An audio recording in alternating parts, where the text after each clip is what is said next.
এখন যেহেতু শীতের দিন বাজারে কিন্তু বিভিন্ন ধরনের সবজি পাওয়া যায় আর এই শীতের দিন গরম গরম চাউমিন খেতে কার না ভালো লাগে। তা আজকে আপনাদের সাথে আমি শেয়ার করব খুবই সিম্পল একটা রেসিপি কিন্তু খুব ঝটপট হয়ে যায়। একটা চাউমিনের রেসিপি আপনাদের সাথে শেয়ার করতেছি। প্রথমে যেগুলো দিয়ে আমি মানে নুডলসটা দিয়ে আমি চাউমিন বানাবো সেটা সিদ্ধ করে নিচ্ছি। পানির মধ্যে আমি হালকা তেল আর একটু লবণ দিয়ে নিয়েছি যাতে একটার গায়ে আরেকটা না লেগে যায়। তারপর ঢাকনা দিয়ে ঢেকে ৫ মিনিট সেদ্ধ করে নিয়েছি। তারপর কড়াইয়ের মধ্যে দিয়ে দিলাম তেল। তেলটা গরম হয়ে আসার পর আমি পেঁয়াজ দিয়ে দিয়েছি। পেঁয়াজটা একটু হালকা কালারটা চেঞ্জ হওয়ার পরে আমি এখানে গাজরটা দিয়ে দিয়েছি। গাজরটা সেদ্ধ হওয়ার জন্য আমি একটু লবণ দিয়ে দিলাম। যাতে একেবারে সেদ্ধ হয়ে যায়। আমি যেহেতু সেদ্ধ করে নিইনি, তেলের মধ্যেই সেদ্ধ করব এই কারণে।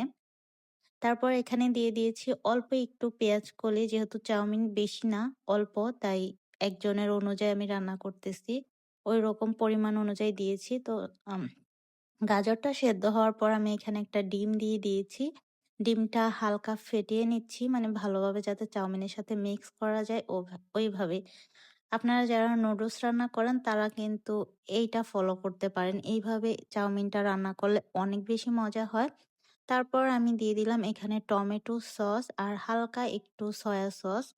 আপনারা আপনাদের আন্দাজ মতো দিবেন। আর আমি দিয়ে দিয়েছি একটা মসলা।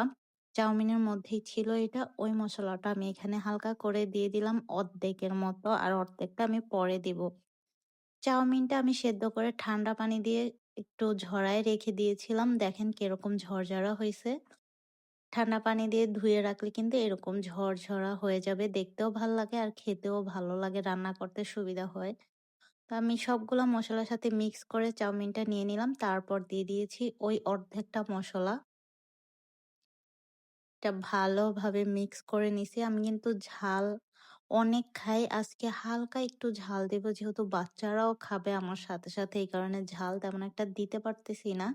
আমি ভালোভাবে নেড়ে তারপর এখানে কয়েকটা আমি কাঁচামরিচ দিয়ে দিব একদম অল্প পরিমাণ।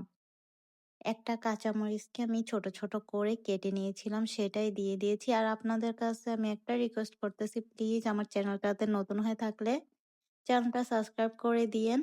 আর যারা আমার ফেসবুক পেজ থেকে দেখেন বা টিকটক থেকে দেখেন তারা ওইখানেও ফলো দিয়ে দিন প্লিজ। আর ভিডিওটা একটা লাইক দিয়ে দেন। আমার চাউমিন প্রায় হয়ে গেছে, এজন্য আমি ধনিয়া পাতা দিয়ে দিয়েছি। শীতের ধনিয়া পাতার ঘ্রাণ ভাই অস্থির, আমার তো অনেক বেশি ভালো লাগে।